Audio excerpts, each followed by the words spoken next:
8वां अध्याय। भारत के महान वैज्ञानिक सर जगदीश चंद्र बोस। जगदीश चंद्र बोस ने वायरलेस का आविष्कार मार्कोनी से पहले ही कर लिया था। यह उत्तेजक टिप्पणी सुनकर मैं रास्ते के किनारे खड़े होकर विज्ञान विषयक चर्चा कर रहे प्राध्यापकों के एक दल के पास जाकर खड़ा हो गया। यदि उनमें सम्मिलित होने के पीछे मेरी भावना जाति के अभिमान की थी तो मुझे उसका खेद है। भारत न केवल गूढ़ चिंतन में वरन भौतिक विज्ञान में भी प्रमुख भूमिका निभा सकता है, इस बात के प्रमाण में अपनी गहरी अभिरुचि को मैं अस्वीकार नहीं कर सकता। आप कहना क्या चाहते हैं सर? प्राध्यापक महोदय ने प्रसन्नतापूर्वक स्पष्टीकरण दिया। वायरलेस कोहेरर और विद्युत तरंगों की वक्रता दर्शाने वाले एक यंत्र का आविष्कार सबसे पहले बोस ने किया था, परंतु इस भारतीय वैज्ञानिक ने अपने आविष्कारों से कोई आर्थिक लाभ उठाने की चेष्टा नहीं की। शीघ्र ही उन्होंने अपना ध्यान अजैव से जैव जगत की ओर मोड़ दिया। वनस्पति शास्त्रज्ञ के रूप में उनके द्वारा किए गए क्रांतिकारी आविष्कार उनके भौतिक विज्ञानी के रूप में किए गए मौलिक आविष्कारों से भी कहीं अधिक बढ़ चढ़कर है। मेरे ज्ञान में वृद्धि करने वाले प्राध्यापक महाशय का मैंने विनम्रता पूर्वक धन्यवाद किया। उन्होंने आगे कहा, ये महान वैज्ञानिक प्रेसिडेंसी कॉलेज में मेरे सह अध्यापक हैं। दूसरे ही दिन मैं उस ऋषि तुल्य महान ज्ञानवेत्ता से मिलने उनके घर गया, जो मेरे घर के पास ही था। लंबे समय से मैं दूर से ही उनके प्रति श्रद्धा भाव रखता आ रहा था। गंभीर, प्रशांत और एकांत प्रेमी वनस्पति शास्त्रज्ञ ने शिष्टता पूर्वक मेरा स्वागत किया। उनकी आयु 50 से 60 वर्ष के बीच थी। वे घने केश, विस्तीर्ण ललाट तथा स्वप्निल नेत्रों के रूपवान व्यक्ति थे। उनका शरीर सुगठित था। बोलने में उनका विशुद्ध उच्चारण उनके शुरू से ही वैज्ञानिक स्वभाव को दर्शाता था। पश्चिम की वैज्ञानिक सोसाइटियों की सभाओं में भाग लेकर मैं हाल ही में वापस आया हूं। मेरे द्वारा आविष्कृत जीवन की अविभाज्य एकता दर्शाने वाले उपकरणों में उनके सदस्यों ने गहरी रुचि दिखाई। बोस क्रेस्कोग्राफ की परिवर्धन शक्ति यानी मैग्नीफाइंग पावर 1 करोड़ गुना है। माइक्रोस्कोप तो केवल कुछ सहस्त्र गुना ही परिवर्धन करता है, फिर भी उसने जीव विज्ञान को तीव्र गति प्रदान कर दी। जीव विज्ञान में प्राण फूंक दिए। क्रेस्कोग्राफ अगणित मार्ग खोलता है। सर, आपने विज्ञान की अमूर्त बाहों से पूर्व और पश्चिम के आलिंगनबद्ध होने की प्रक्रिया को तेज करने के लिए बहुत कुछ किया है। मेरी शिक्षा कैम्ब्रिज में हुई। प्रयोगों के आधार पर ही किसी भी सिद्धांत की सूक्ष्म से सूक्ष्म जांच करने की पाश्चात्य पद्धति कितनी सराहनीय है। यह प्रयोग मूलक कार्य पद्धति मुझे अपनी पौर्वात्य विरासत में मिली आत्म परीक्षण की क्षमता के साथ जुड़कर और भी अधिक प्रभावी हो गई। इन दोनों के जोड़ ने मुझे दीर्घ काल से चले आ रहे प्रकृति जगत के मौन को तोड़ने में समर्थ बनाया। सारे भेद खोल देने वाले मेरे क्रेस्कोग्राफ के रेखा चित्र संदेह करने वाले किसी भी व्यक्ति के लिए यह प्रमाण है कि पेड़ पौधों में भी संवेदनशील स्नायु तंत्र होता है और उनका जीवन विभिन्न भावनाओं से युक्त भी होता है।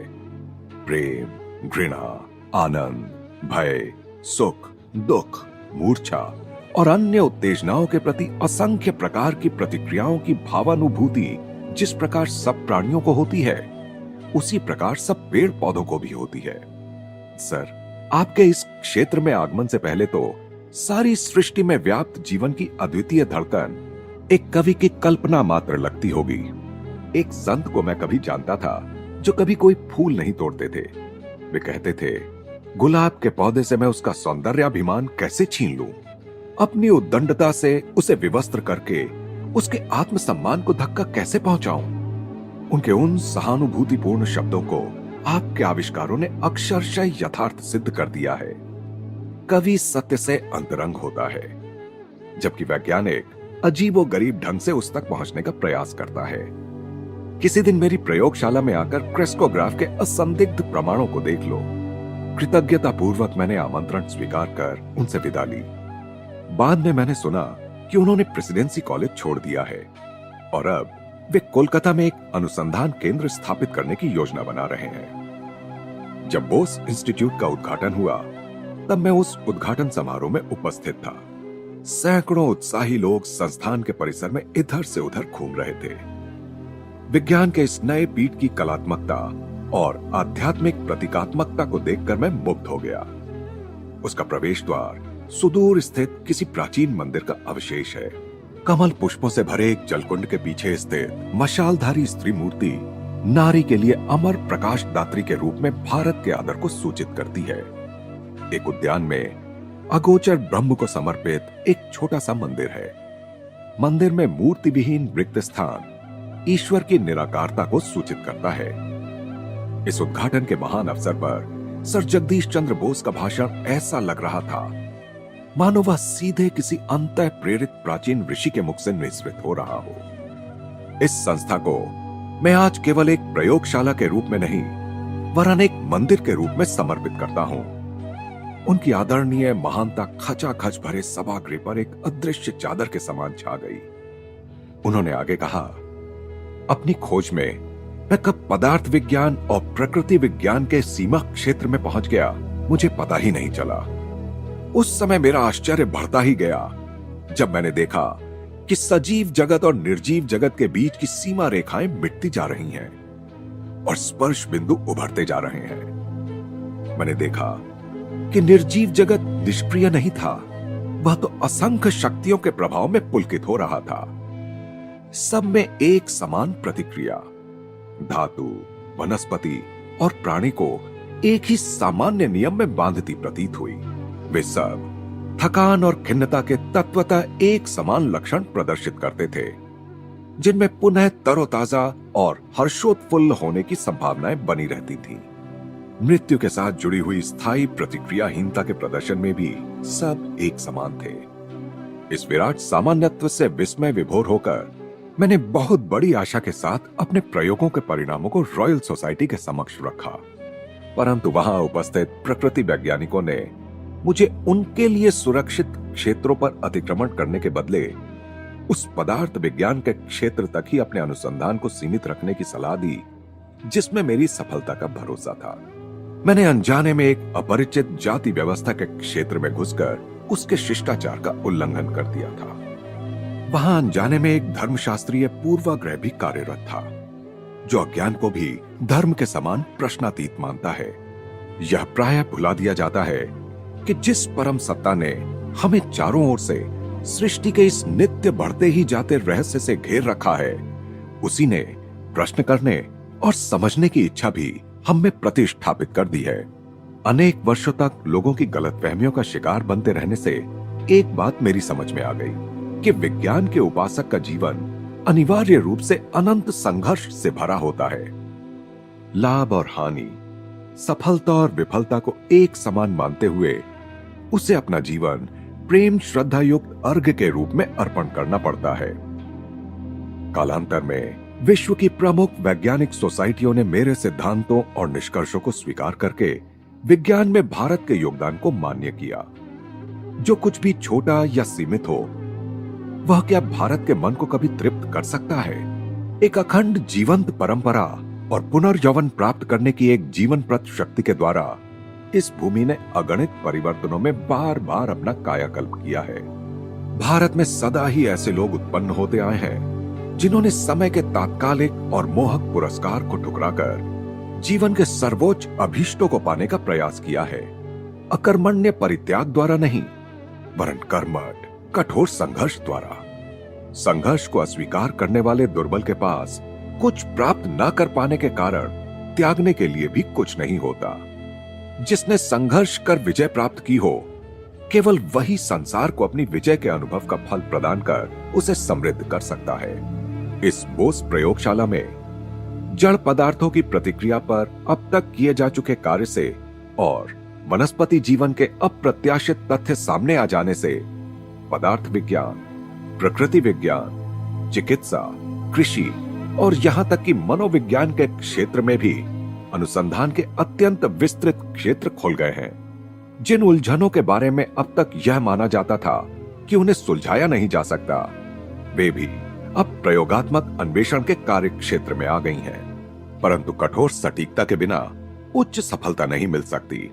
इसीलिए प्रवेश कक्ष में अपने अपने केस में रखे गए मेरे द्वारा आविष्कृत अति संवेदनशील उपकरणों और वैज्ञानिक यंत्रों की लंबी लंबी कतारें लगी हैं। वे दृश्यमान आभास के पीछे छिपे सत्य को खोजने के लिए आवश्यक दीर्घकालिक अनवरत प्रयत्न की तथा मानव के सीमित सामर्थ्य की परिसीमाओं को लांघने के लिए आवश्यक अविराम कठोर परिश्रम, लगन और उद्योगशीलता की गाथा सुनाते हैं। सभी आविष्कारक वैज्ञानिक जानते हैं कि वास्तविक प्रयोगशाला तो मन है, जहां वे माया के पर्दे के पीछे छिपे सत्य के नियमों को खोज निकालते हैं। यहां जो व्याख्यान दिए जाएंगे वे किसी दूसरे से प्राप्त ज्ञान की पुनरावृत्ति मात्र नहीं होंगे। उनमें इन कक्षों में प्रथम बार सिद्ध किए गए नए आविष्कारों का ज्ञान दिया जाएगा। इस संस्था के कार्य विवरण के नियमित प्रकाशनों द्वारा भारत के योगदान समस्त विश्व में पहुंच जाएंगे। वे सार्वजनिक संपत्ति बन जाएंगे। कभी भी किसी भी बात का पेटेंट नहीं लिया जाएगा। हमारी राष्ट्रीय संस्कृति का सार ही यह है कि हमें ज्ञान का प्रयोग केवल अपने लाभ के लिए करने की संस्कृतिहीनता से सदैव दूर रहना चाहिए। मेरी यह भी इच्छा है कि इस संस्था की सुविधाएं जहां तक संभव हो सके सभी देशों के अनुसंधानकर्ताओं के लिए उपलब्ध हो। इसमें मैं अपने देश की परंपराओं को आगे चलाने का प्रयास कर रहा हूं। 25 शताब्दियों पूर्व भी भारत नालंदा और तक्षशिला के अपने प्राचीन विश्वविद्यालयों में विश्व के सभी हिस्सों से आते छात्रों को ज्ञान प्राप्ति की सुविधा उपलब्ध कराता था। विज्ञान ना तो पूर्व का है न पश्चिम का, बल्कि अपनी सार्वलौकिकता के कारण वह सब देशों का है। परंतु फिर भी भारत इसमें महान योगदान देने के लिए विशेष रूप से योग्य है। भारतीयों की ज्वलंत कल्पना शक्ति तो ऊपर ऊपर परस्पर विरोधी लगने वाले तथ्यों की गुत्थी से भी नया सूत्र निकाल सकती है, परंतु एकाग्रता की आदत ने इसे रोक रखा है। यह संयम मन को अनंत धीरज के साथ सत्य की खोज में लगाए रखने की शक्ति प्रदान करता है। उस महान वैज्ञानिक के उन अंतिम शब्दों को सुनकर मेरी आंखें छलछला उठीं। यह धीरज ही क्या सचमुच भारत का पर्यायवाची शब्द नहीं बन गया है, जिसने काल और इतिहासकार दोनों को ही समान रूप से अचंभित कर रखा है। उद्घाटन दिवस के थोड़े दिनों बाद मैं उस अनुसंधान केंद्र में फिर से गया। उस महान वनस्पति शास्त्रज्ञ को अपने वचन का स्मरण था। वे मुझे अपनी शांत प्रयोगशाला में ले गए। अब मैं इस फर्न के पौधे पर क्रेस्कोग्राफ लगाता हूं। इसकी गतिविधियों का अनेक गुना परिवर्धित चित्र उभरेगा। इसी मात्रा में यदि घोंगे की रेंगने की क्रिया को परिवर्धित किया जाए तो घोंगा एक्सप्रेस ट्रेन की गति से चलता दिखाई देगा। मेरी दृष्टि उत्सुकतावश पर्दे पर लगी हुई थी, जहां फर्न की परिवर्धित छाया दिख रही थी। सूक्ष्म से सूक्ष्म जैव क्रियाएं भी अब स्पष्ट दिखाई दे रही थी। मेरी मंत्रमुग्ध आंखों के सामने वह फर्न का पौधा अत्यंत धीरे धीरे बढ़ रहा था। बोस महाशय ने पौधे की नोक को धातु की एक छोटी सी छड़ से छुआ। पर्दे पर चल रहा मूक नृत्य हठात रुक गया और छड़ हटाते ही उसकी लयबद्ध थिरक पुनः शुरू हो गई। बोस महाशय ने कहा, तुमने देखा कैसे तनिक सा भी बाह्य हस्तक्षेप संवेदनशील ऊतकों के लिए बाधक है। अब देखो, मैं इसे क्लोरोफॉर्म दूंगा और फिर इसका प्रभाव नष्ट करने वाली औषधि भी। क्लोरोफॉर्म के प्रभाव ने विकास को पूर्णतः रोक दिया। उसका प्रभाव नष्ट करने वाली औषधि ने उसे पुनः शुरू कर दिया। पर्दे पर दिखने वाले विकास के संकेतों ने मुझे किसी सिनेमा के कथानक से भी अधिक तन्मयता के साथ जकड़ रखा था। बोस महाशय ने, जो कि यहां खलनायक की भूमिका में थे, उस फर्न के एक हिस्से में एक तीक्ष्ण औजार घुसा दिया। आकस्मिक फड़फड़ाहट ने दर्द का संकेत दिया। जब उन्होंने पौधे के तने को ब्लेड से अंशतः काट दिया, तब छाया में तीव्र छटपटाहट दिखाई दी। फिर मृत्यु की अंतिम स्तब्धता में वह शांत हो गई। एक विशाल वृक्ष को पहले क्लोरोफॉर्म देकर फिर उसका स्थानांतरण करने में मैंने सफलता प्राप्त कर ली है। साधारणतया वनों के ये राजा स्थानांतरित करने के कुछ ही दिन बाद मर जाते हैं। उस जीवन रक्षक युक्ति कौशल का वर्णन करते हुए बोस महाशय अत्यंत प्रसन्नता के साथ मुस्कुरा रहे थे।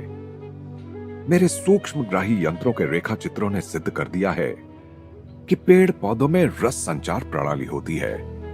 प्राणियों में जैसे रक्त संचार होता है, वैसे ही पेड़ पौधों में रस संचार होता है। पेड़ पौधों में रस की ऊर्ध्व गति को केवल केशिका आकर्षण यानी कैपिलरी अट्रैक्शन सदृश किसी यांत्रिक क्रिया के आधार पर स्पष्ट नहीं किया जा सकता, जैसा कि सामान्यतः प्रयास किया जाता है।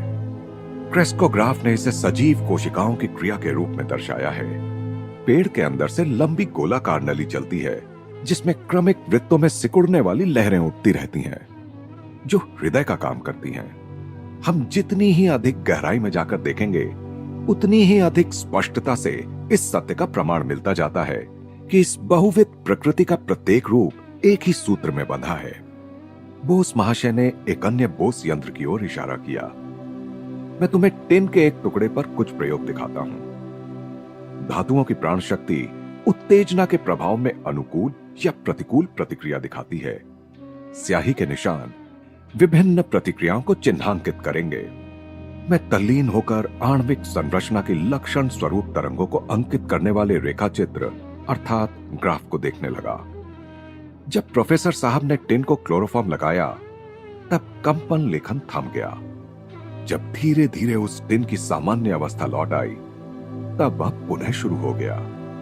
अब बोस महाशय ने एक विषैला रसायन लगाया। टिन के छटपटाते छोर के साथ साथ सुई ने अद्भुत रूप से रेखा चित्र पर मृत्यु की सूचना अंकित कर दी। वैज्ञानिक महोदय ने कहा, बोस यंत्रों ने प्रदर्शित कर दिया है कि कैंची और मशीनरी में प्रयुक्त इस्पात सदृश धातु भी थकते हैं और बीच बीच में विश्राम मिलने से उनमें पुनः ताजगी और कार्य क्षमता आ जाती है। विद्युत प्रवाह या अति भारी दबाव से धातुओं में जीवन की धड़कन को गंभीर क्षति पहुंचती है, या वह धड़कन सदा के लिए रुक भी सकती है। उस कक्ष में चारों ओर रखे अथक प्रतिभा के मुखर प्रतीक असंख्य आविष्कारों पर मैंने दृष्टि दौड़ाई। सर, यह दुख की बात है कि आपके अद्भुत यंत्रों का पूर्ण लाभ उठाकर बड़े पैमाने पर कृषि विकास को गति नहीं दी जा रही है। इनमें से कुछ यंत्रों को त्वरित प्रयोगों में प्रयुक्त करके खाद के विभिन्न प्रकारों का पौधों पर क्या प्रभाव पड़ता है, यह देखना क्या सहज संभव नहीं हो सकता? तुम ठीक कह रहे हो। भावी पीढ़ियां बोस यंत्रों को अगणित प्रकारों से प्रयोग में लाएंगी। वैज्ञानिक को उसके परिश्रम का तत्काल पुरस्कार कदाचित ही मिलता है। सृजनात्मक सेवा का आनंद ही उसके लिए पर्याप्त है। उस अदम्य ऋषि के प्रति अपनी हार्दिक कृतज्ञता व्यक्त कर मैंने उनसे विदा ली। मैंने सोचा, उनकी अद्भुत प्रतिभा की विस्मयकारी उर्वरता क्या कभी निःशेष हो सकती है? बढ़ते वर्षों के साथ उनकी प्रतिभा में कोई कमी नहीं आई। रेजोनेंट कार्डियोग्राफ नामक एक जटिल यंत्र का आविष्कार करने के बाद बोस महाशय असंख्य भारतीय पेड़ पौधों के विस्तृत अनुसंधान में लग गए। किसी को कल्पना भी नहीं थी ऐसी ऐसी उपयुक्त औषधियों की एक विराट भेषज तालिका तैयार हो गई। कार्डियोग्राफ ऐसी अचूक सटीकता के साथ तैयार किया गया है कि उससे 1 सेकंड का शतांश तक रेखा चित्र में अंकित हो जाता है। पेड़ पौधे, प्राणी एवं मानव शरीर की संरचना के सूक्ष्म से सूक्ष्म स्पंदन भी यह कार्डियोग्राफ अंकित कर लेता है।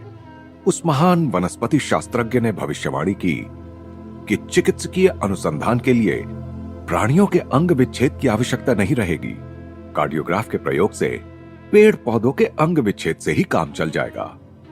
उन्होंने स्पष्ट किया कि किसी औषधि के पौधे और प्राणी पर एक साथ किए गए प्रयोग के परिणामों के अंकन से साफ पता चलता है कि उन दोनों पर उस औषधि के प्रभाव में आश्चर्यजनक समानता है। मनुष्य में जो कुछ भी है, उस सब का पूर्वाभास पेड़ पौधों में विद्यमान है। वनस्पति जगत पर प्रयोग प्राणियों और मानवों की यातना को कम करने में योगदान देंगे। कई वर्षों के बाद बोस महाशय के पथ प्रदर्शक वनस्पति आविष्कारों की अन्य वैज्ञानिकों द्वारा पुष्टि की गई। कोलंबिया यूनिवर्सिटी में 1938 में किए गए शोध कार्य की रिपोर्ट द न्यूयॉर्क टाइम्स में निम्नलिखित रूप में प्रकाशित हुई थी। गत कतिपय वर्षों में यह निर्धारित हो चुका है कि जब मस्तिष्क और शरीर के अन्य हिस्सों के बीच तंत्रिकाएं यानी नर्व्स संदेश वहन करती हैं, तब छोटी छोटी विद्युत तरंगें निर्मित होती हैं। इन विद्युत तरंगों को सूक्ष्मग्राही गैल्वेनोमीटर से मापा गया और आधुनिक परिवर्धनकारी यंत्रों से इनका लाखों गुना परिवर्धन किया गया। मानव या जीवित प्राणियों के तंत्रिका तंतुओं यानी नर्व फाइबर्स में प्रवाहित होने वाली इन तरंगों का अध्ययन करने का कोई संतोषजनक तरीका इनकी अत्यंत तीव्र गति के कारण अब तक ढूंढा नहीं जा सका था।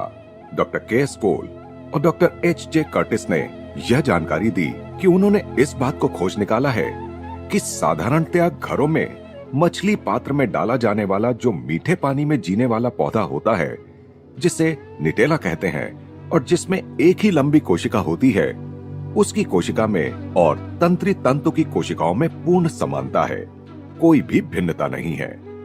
इसके अतिरिक्त उन्होंने यह भी पाया कि निटेला पौधे के तंतुओं को उत्तेजित किए जाने पर वे विद्युत तरंगे निर्माण करते हैं जो केवल गति को छोड़कर अन्य सब दृष्टियों से प्राणी और मानव के तंत्री तंतुओं में निर्माण होने वाली विद्युत तरंगों के समान ही होती हैं। इस पौधे के तंतुओं की विद्युत तरंगे प्राणियों के तंतुओं की विद्युत तरंगों से कहीं धीमे चलती देखी गईं। इसलिए तंत्रिकाओं में प्रवाहित होने वाली विद्युत तरंगों के प्रवाह के मंदगति चलचित्र यानी स्लो मोशन पिक्चर्स लेने के लिए कोलंबिया यूनिवर्सिटी के अनुसंधानकर्ताओं ने इस आविष्कार को तुरंत उपयोग में लाया। इस प्रकार निटेला पौधा मन और स्थूल जगत के सीमा क्षेत्र के गुप्त रहस्यों की गूढ़ लिपि का अर्थ जानने में एक प्रकार से रोजेटा पत्थर की भूमिका अदा कर सकता है। कविवर रविंद्रनाथ टैगोर भारत के इस आदर्शवादी वैज्ञानिक के अंतरंग मित्र थे। उन्हें संबोधित कर कविवर ने निम्नलिखित पंक्तियां लिखी थीं। हे तपस्वी, डाको तुमी साम मंत्रे जलद गर्जने, उत्तिष्ठत निबोधत डाको शास्त्र अभिमानी जने, पांडित्येर पंडितर्क हते, सुबृहत विश्व तले, डाको मूड दाम्भी केरे, डाक दाओ तब शिष्य दले, एकत्रे दांडाक तारा, तब होम हुताग्नि घिरिया, बार बार ए भारत आप नाते आसूक फिरिया, निष्ठाए श्रद्धाए ध्याने बसूक से अप्रमत्त चित्ते, लोभहीन द्वंद्वहीन शुद्ध शांत गुरूर वेदिते। हे तपस्वी, साम मंत्रों की जलद गंभीर गर्जना से पुकारो, उठो जागो, शास्त्राभिमानी जनों और कुतर्कों से आहत बुद्धि पंडितों को पुकारो और उन्हें बेकार तर्कों का त्याग करने को कहो। उन मूढ़ दंभियों को इस सुविस्तृत संसार में आने की प्रेरणा दो। अपने शिष्यों का भी आह्वान करो कि वे कर्तव्य रूपी यज्ञ वेदी के चारों ओर एकत्र हों, जिससे हमारा भारत, हमारा प्राचीन देश अपने सच्चे स्वरूप को पुनः प्राप्त करे और कर्तव्य निष्ठा, श्रद्धा और ध्यान में अविचलित रहकर लोभहीन, द्वंद्वहीन, शुद्ध और शांत बनकर विश्व गुरु के आसन पर एक बार फिर अधिष्ठित हो।